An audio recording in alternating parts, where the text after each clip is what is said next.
მოგესალმებით, ეს არის გადაცემა სოხუმი თბილისი. დღეს ჩვენ ვისაუბრებთ აფხაზეთში გამართულ ეგრეთ წოდებულ არჩევნებზე. აქვე მინდა გითხრათ, რომ ჩვენი გადაცემის რუსულენოვანი ვერსია სოციალებში გავა ისევ მირავესნიკის სახელით, ხოლო ქართულენოვანი იქნება დღეიდან მოყოლებული სოხუმი თბილისი.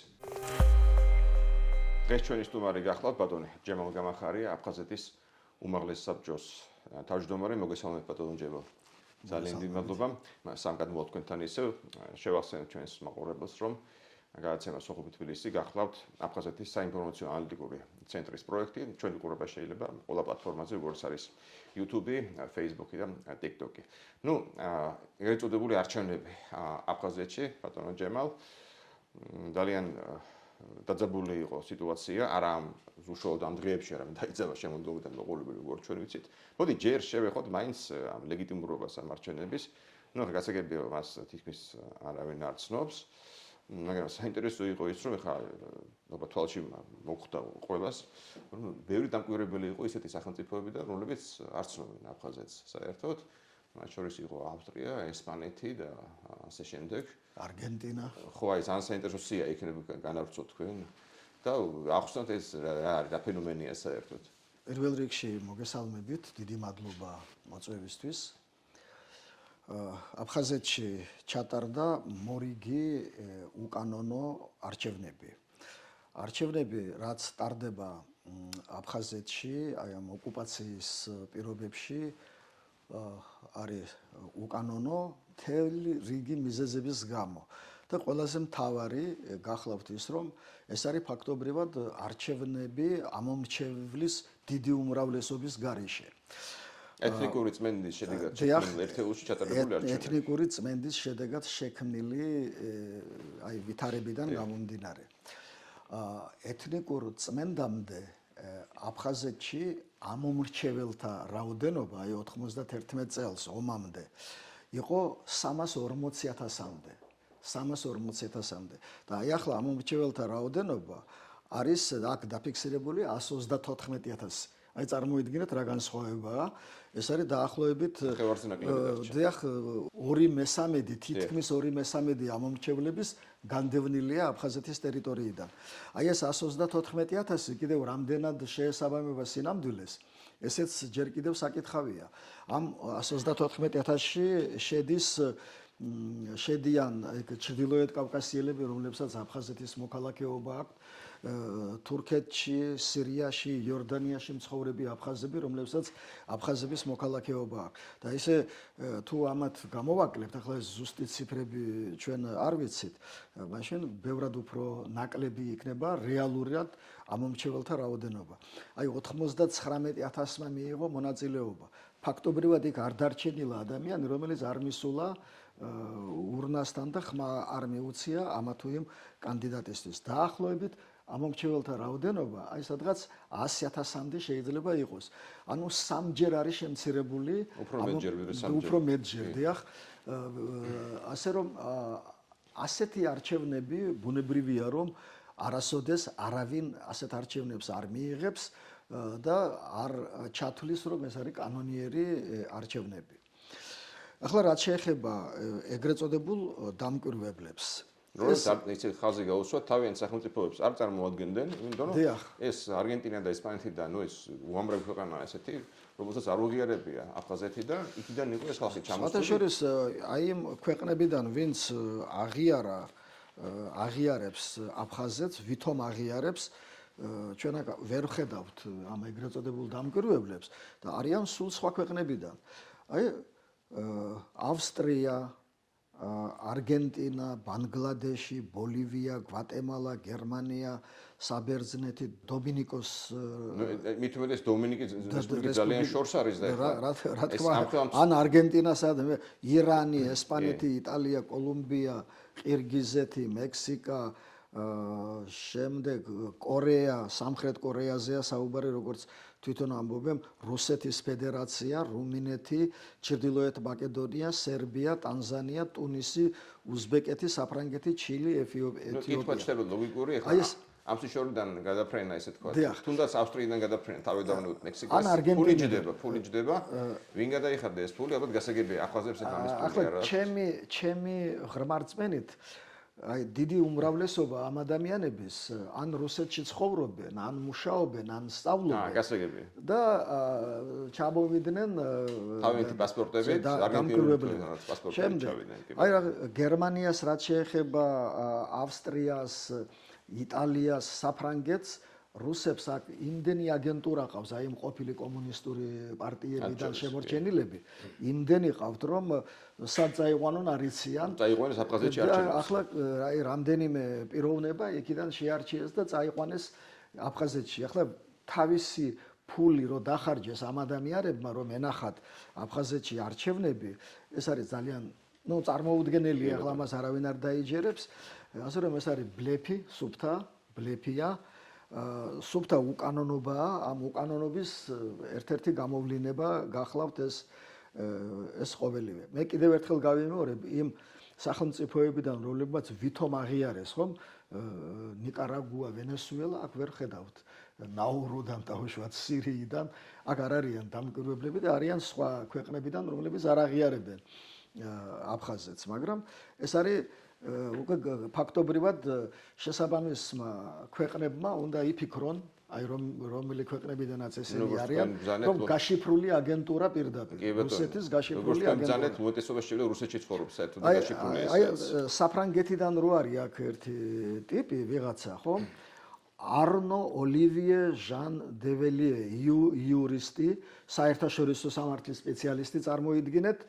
მენე სპეციალისტი, ესე იგი, რუსეთის ახალი ტერიტორიების მცხოვრებთა უფლებების დაცვაში.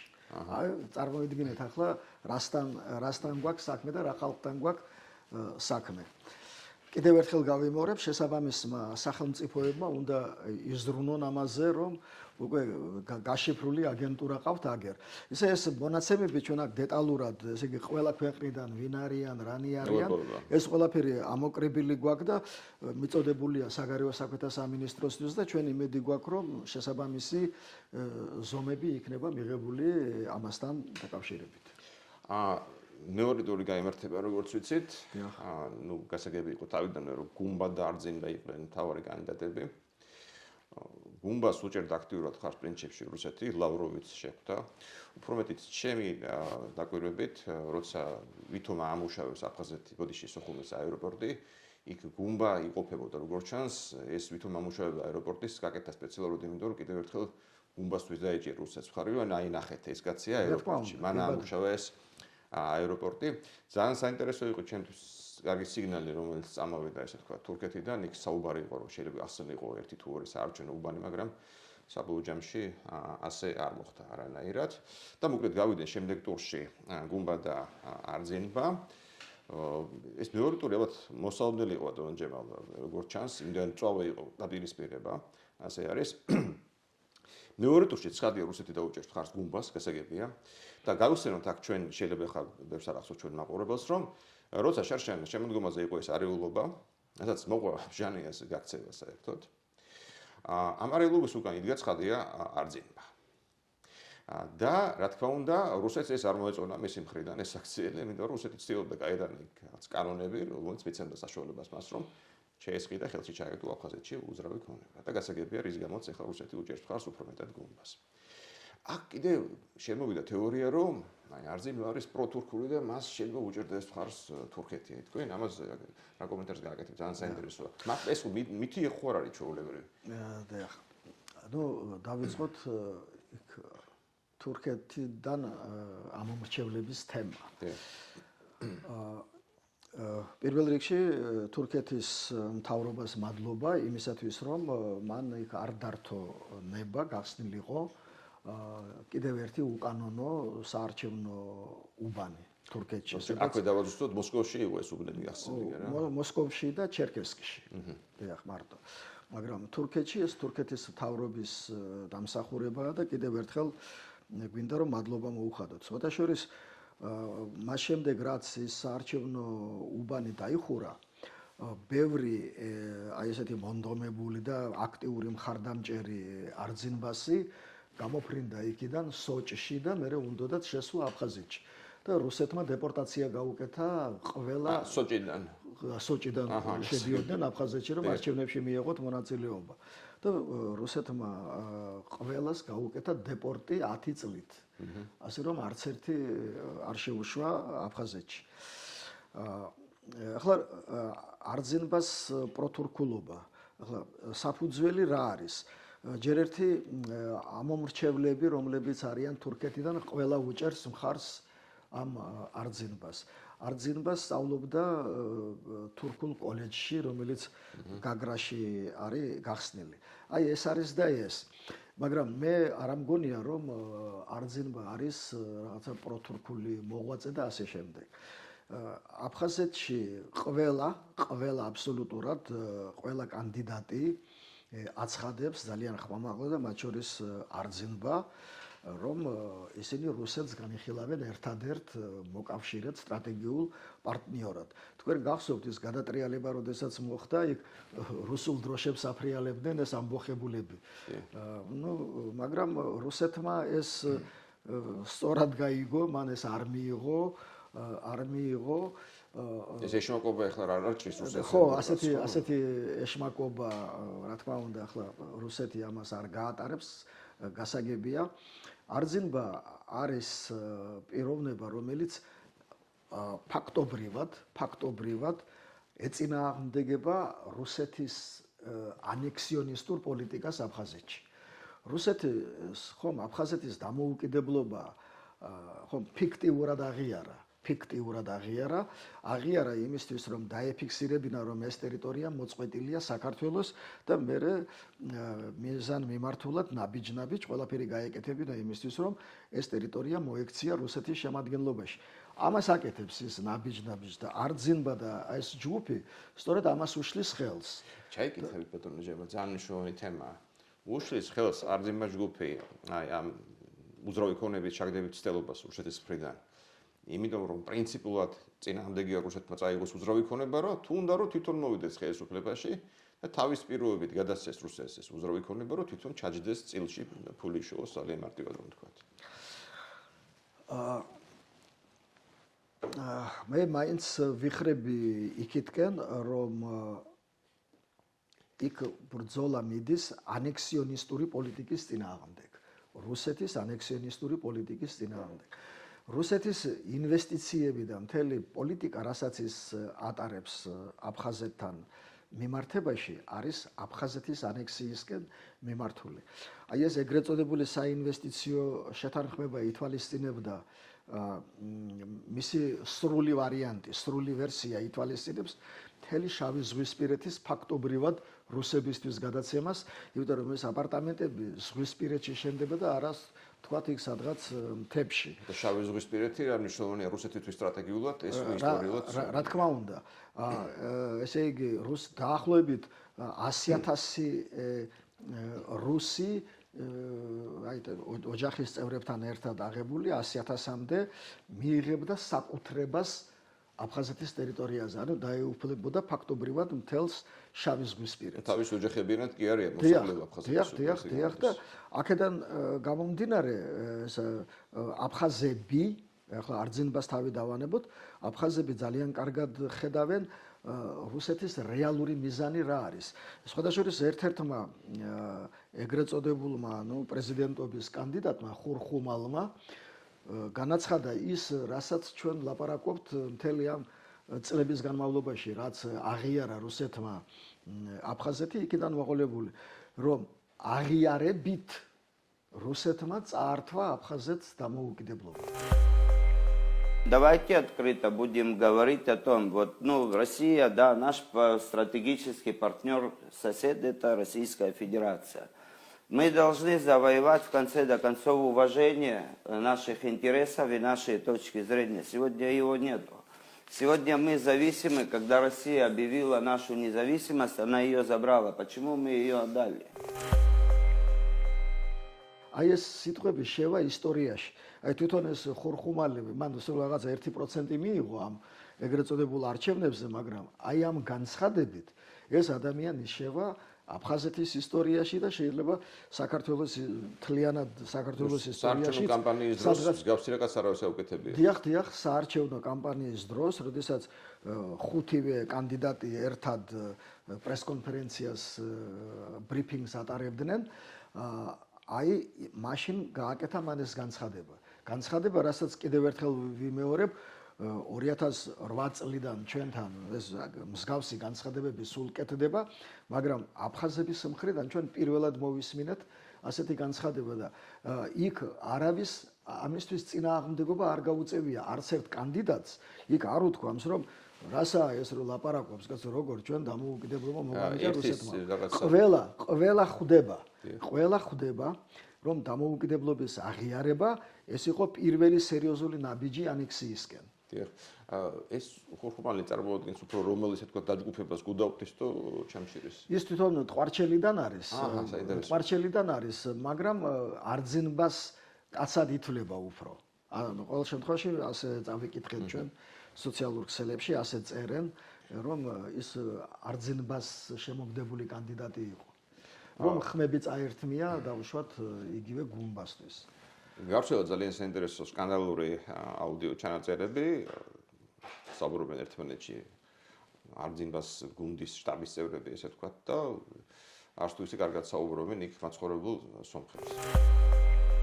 На второй тур очень сильный надо выводы делать, и в том числе и по армянам. Там и абхазцы много где подвели, но армян с ними надо уже по-другому работать. Их только надо пугать и вашу маму выебем, а то по-другому елцом. Армянский, блядь, президент. Армяне надо отключать. სოფიო მიცეს ხმა, მეგონია 99%-მა მიცეს ხმა, სწორედაც რომ გუმბას. ეს პრინციპში არ მალავს ეს დაჯგუფება არძინბასი თავის აგრესიას ესე გამოდის თითქმის სომხების მიმართ. მთელი ეს დღეები, არჩევნებამდე ნაწილობრივ, მაგრამ ამ ეგრეთ წოდებული არჩევნების შემდეგ გაჩაღებული არის ძალიან ისეთი აგრესიული კამპანია სომხების წინააღმდეგ. სომხები კომპაქტურად ცხოვრობენ მთელ რიგ სოფლებში. ახლა უკვე გამოქვეყნებულია მონაცემები უბნების მიხედვით. და აი რო აკვირდები ამ მონაცემებს, ესე იგი სოფლების მიხედვით ხედავ ძალიან კარგად, რომ ყველა აფხაზურ სოფელში გამარჯვებულია არძინბა და ყველა აფხაზურ სოფელში გამარჯვებულია არძინბა და არა აფხაზურ სოფლებში და განსაკუთრებით სომხურ სოფლებში ყველგან არის გუმბა გამარჯვებული. ესე იგი გამოდის რომ აფხაზების პრეზიდენტი არის არძინბა და არა აფხაზების პრეზიდენტი აფხაზებიც აძლევენ რა თქმა უნდა ხმას ამ გუმბას, მაგრამ უმცირესობა. სოხუმში როგორ დანაწილდა ხმები? სოხუმში არის შერეული მოსახლეობა მოგეხსენებათ, ამიტომ შედეგებიც არის შესაბამისი. ნახევარზე მეტი არ მივიღე ნამდვილად გუმბას. როგორც მე მახსოვს სოხუმში. არ მეუღია, მაგრამ იქ ხომ მარტო სომხებზე არ არის საუბარი. ყველა არა აფხაზი, ეგრეთ წოდებული რუსულენოვანი მოსახლეობა აძლევს ხმას ამ გუმბას. სხვადასხვა გალის რაიონშიაც გუმბამ გაიმარჯვა, იმიტომ რომ ეს დაჯგუფება, არძინბას დაჯგუფება მაინც ითვლება რომ უფრო ნაციონალისტურად და შოვინისტურად არის. კი, ეს სომხებზე ისაუბრეს მათ, გასაგებია. განწყობილი. ახლა ეს სოციალურ ქსელებში გავრცელდა არაერთი და ორი ჩანაწერი, მე აგერა მაქვს ტელეფონში რამდენიმე, ახლა მაგათ მოსმენას ზოგჯერ ესეთი უცენზურო სიტყვებით საუბრობენ და პირდაპირ არის მოწოდებები რომ დააშინონ, განდევნონ აფხაზეთიდან და ასე შემდეგ. და ეს დაპირისპირება იმ დონეზე გამწვავდა რომ აფხაზეთის სომხურმა თემმა და მისმა თავმჯდომარემ მინოსიანმა აგერ განცხადებით მიმართა აგერამაკეს განცხადება, განცხადებით მიმართა როგორც ეგრეთ წოდებული პრეზიდენტის მოვალეობის შემსრულებელს, ისე აი აგერ ყველა ძალოვან სტრუქტურას, de facto პარლამენტს, მათ უშიშროებას, შინაგან საქმეთა სამინისტროს, პროკურატურას და ასე შემდეგ, ყველას რომ გამოიძიონ ეგ საკითხი. ეს ჩანაწერების ფონზე მოხდა? დიახ, აი ამ ჩანაწერებიდან გამომდინარე, რაც გავრცელდა სოციალურ ქსელებში. ეს დაპირისპირება ახლა მეორე ტურისთვის კიდევ უფრო გამწვავდება და კიდევ უფრო მძაფრ. და ყველა ვარიანტი ეს სომხური მოსახლეობა მისცემს გუნბას ხალხი გამოდის. დიახ, აი ეს დაპირისპირება პირიქით გუნბას წისქვილზე ასხამს წყალს. გუნბას წისქვილზე ასხამს. შეიძლება ითქვას ეს ჩანაწერები შეიძლება გაავრცელოს სწორედაც რომ იქაუროს სპეცსამსახურებმა მოეხდინათ გავლენა არჩევნებზე. არ არის გამორიცხული, რომ ეს ასეც იყოს, რომ დააშინონ, მართლა დააშინონ სომხური ამომრჩეველი და ვინც მისცა ხმა არძინებას, იმანაც არ მისცეს მეორე ტურში ხმა. იმიტომ რომ იქ არიან სომხები, რომლებიც არძინებასაც აძლევენ ხმას, მაგრამ ეს არის მცირე რაოდენობა, რომ აი ისინიც გადმოიბირონ აქეთ და მიაცემინონ ხმა გუნბასთვის.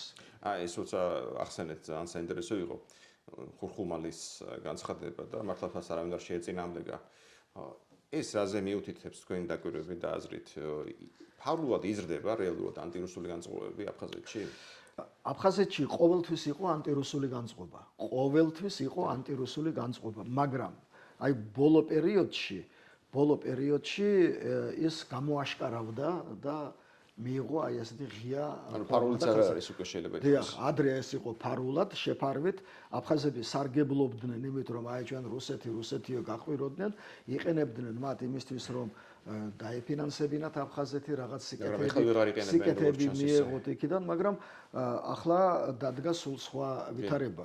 ახლა რუსეთი აი ამ სიკეთეების ბრჭყალებში სანაცვლოდ მოითხოვს უკვე ტერიტორიებს, მოითხოვს აფხაზეთის ათვისებას, მოითხოვს მის ანექსიას, აფხაზეთის რუსეთის სამართლებრივ სივრცეში მოქცევას პირდაპირ. აი ყველა შეთანხმება, რაც ბოლო წლებში არის დადებული, ბოლო წლებში კი არა თავიდანვე, მაგრამ ბოლო წლებში უფრო გამოკვეთილად ყველა არის აქეთკენ მიმართული და უკვე მოსახლეობა იძულებულია ხმა მოიღოს და ეს ანტირუსული განწყობა, რომელიც მუდამ არსებობდა აფხაზურ საზოგადოებაში, უკვე გახდა ღია და აშკარა.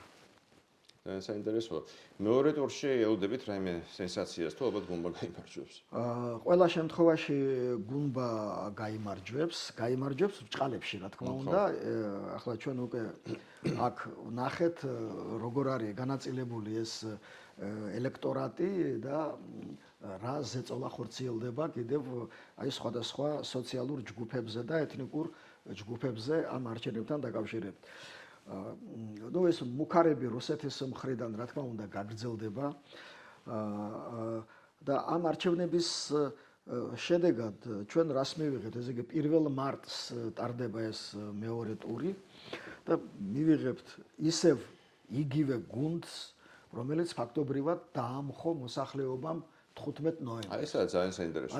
რისთვის იბრძოდნენ მაშინ გამოს? ისტორიაში არ ყოფილა ჯერ შემთხვევა და აფხაზეთში მათ შორის რომ ხალხი გამოვიდა, აჯანყდა, დაამხო ხელისუფლება და მე იმ ხელისუფლების წარმომადგენელს გაიბარჯვა მორიგ არჩევნებში. დამხობილი ხელისუფლების წარმომადგენელი ან საერთოდ არ იღებს არჩევნებში მონაწილეობას, ან თუ როგორც წესი ეს ასეა, ან თუ მიიღო გარანტირებული აქვს დამარცხება. და ამ შემთხვევაში ჩვენ ვხედავთ, რომ იმარჯვებს ბგამბა. ეს რას ნიშნავს? რამაც 15 ნოემბერი გამოიწვია, ყველა ის პრობლემა რჩება პრობლემად. შესაბამისად, აფხაზეთს როგორც არ ქონდა ადრე არავითარი პერსპექტივა და მომავალი, ზუსტად ასევე მას არანაირი პერსპექტივა და მომავალი არ აქვს. იგივე პრობლემები, იგივე დაპირისპირება და იგივე შედეგებს მივიღებთ გარკვეული პერიოდის მერე, რაც ისევ შევარნა პარლამენტში შემოიხილოთ და ასე შემდეგ. ახლა ის რომ რუსულმა მხარემ გააკეთა განცხადება, რომ ის მზად არის გადახედოს აი ამ ხელშეკრულების ცალკეულ პუნქტებს, ეს არავის შეცდომაში დავაზუსტოთ მაყურებლისთვის ეხება საქმე საინვესტიციო საუბარი არის აი ეს მთავარი რამაც გამოიწვია ეს ამბოხება მიწის შესყიდვის შეთანხმება საინვესტიციო შეთანხმებაზეა საუბარი რომელიც ითვალისწინებს იმ აპარტამენტების შენებლობას ეს აპარტამენტები გარკვეულ ტერიტორიაზე შენდება ეს არის შავი ზღვისპირეთი და ამან გამოიწვია ეს ამბოხება ხო ახლა რუსული მხარე ამბობს რომ ის მზად არის გადახედოს აი ამ შეთანხმებას შესაძლოა ასეც მოხდეს მაგრამ რუსეთს არაფერში არ ჭირდება ისეთი შეთანხმება რომელიც არ უზრუნველყოფს თავარი მიზნის მიღწევას შავი ზღვისპირეთის ხელში ჩაგდებას ამ აპარტამენტების აშენებას და საკუთრებაში რუსებისთვის გადაცემას თუ ეს არ იქნება უზრუნველყოფილი მაშინ რა ინტერესი აქვს რუსეთს რისთვის დახარჯავს იმ მილიარდებს და სწორედ ნოვაკმა გააკეთა ეს განცხადება რომ მზად არის რუსული მხარე აი ამ შეთანხმების ცალკეულ პუნქტებს გადახედოს რომ ის იყოს ორივე მხარისთვის მისაღები მაგრამ მე კიდევ ერთხელ მინდა გავიმეორო და ძალიან გასაგებად ვთქვა რუსეთი არასოდეს არ მოაწერს ხელს ისეთ შეთანხმებას აფხაზებთან აი ამ კონკრეტულ შეთანხმებაზე ახლა ისეთ ვარიანტს ამ შეთანხმების რომელიც არ უზრუნველყოფს მთავარ მიზანს მთავარი მიზანი არის შავი ზღვისპირეთის ათვისება იქ აპარტამენტების აშენება და რუსების საკუთრებაში ამ აპარტამენტების გადაცემა, სადაც ჩასახლდება სულ ცოტა 100,000 კაცი. სულ ცოტა. თუ დიახ, ოჯახის წევრებთან ერთად, თუ ხედველობაში მივიღებთ, რომ ერთი ოჯახი არის 3 წევრი. ეს ხო მინიმუმია რა. ესე იგი მინიმუმ 100,000 ადამიანი უნდა ჩაასახლონ, რომელსაც საკუთრება ექნება შავი ზღვის სანაპიროზე. აფხაზებისთვის ეს არის კატასტროფა. სუფთა კატასტროფაა აფხაზებისთვის. ამაზე აფხაზი არ წავა. რუსი სხვა ვარიანტზე არ წავა. მაშინ მას არაფერში არ ჭირდება აპარტამენტები და ის იგივე სანქციებს გააგრძელებს, იმ ეკონომიკურ სანქციებს, რამაც სულ რაღაც ერთ თვეში აფხაზეთი ჩამოშალა. ეგრეთ წოდებული დამოუკიდებელი აფხაზეთი ერთ თვეში დაიშალა მარტივ მომრავლებად და არჩევნეს ისევ იმ გუნდის წარმომადგენელი, რომელიც თვითონ გააძევეს. დიახ. ასე რომ ჩვენ აი ამ არჩევნების შედეგად არ ველოდებით მდგომარეობის განმუხტვას, პირიქით კიდევ ვიმეორებთ იგივე პრობლემა, რამაც გამოიწვია 15 ნოემბერი, ანუ აფხაზების ამბოხება, იგივე პრობლემა რჩება, ის დარჩება, როგორი იქ რაღაცა ისეთი მცირე შენიშვნები არ უნდა შეიტანონ იმ ეგრეთ წოდებულ შეთანხმებაში და შესაბამისად ჩვენ მოველით ვითარების კიდევ უფრო გამწვავებას აფხაზეთში, ანტირუსული განწყობის კიდევ უფრო ფართოდ გაშლას და აი ნახოთ ეს რა შედეგებამდე მიგვიყვანს. ჩვენ ბუნებრივია ამ მოვლენებს ყურადღებით ვაკვირდებით. ახლა ჩვენი აქტიური ჩართულობა ასეთ პროცესებში მიზანშეწონილი არ არის, თუმცა სახალხო დიპლომატიის დონეზე ძალიან აქტიურად მიდის ურთიერთობა აფხაზებსა და ქართველებს შორის და მე მინდა საზოგადოება მიცოდეს ძალიან კარგად რომ ენგურს გაღმა თვით ეთნიკურ აფხაზებს შორის ძალიან დიდი რაოდენობა ადამიანებისა შესანიშნავად ხვდება სრულ უპერსპექტივობას იმ ეგრეთ წოდებული დამოუკიდებლობის, აი რაც ხურხუმალმა განაცხადა და რომელიც არავის არ გაუპროტესტებია ჯერ, აი ეს არის აფხაზურ საზოგადოებაში საკმაოდ ღრმად ჩამჯდარი აზრი, რომ ეს დამოუკიდებლობა ეგრეთ წოდებული მათ დაღუპავს.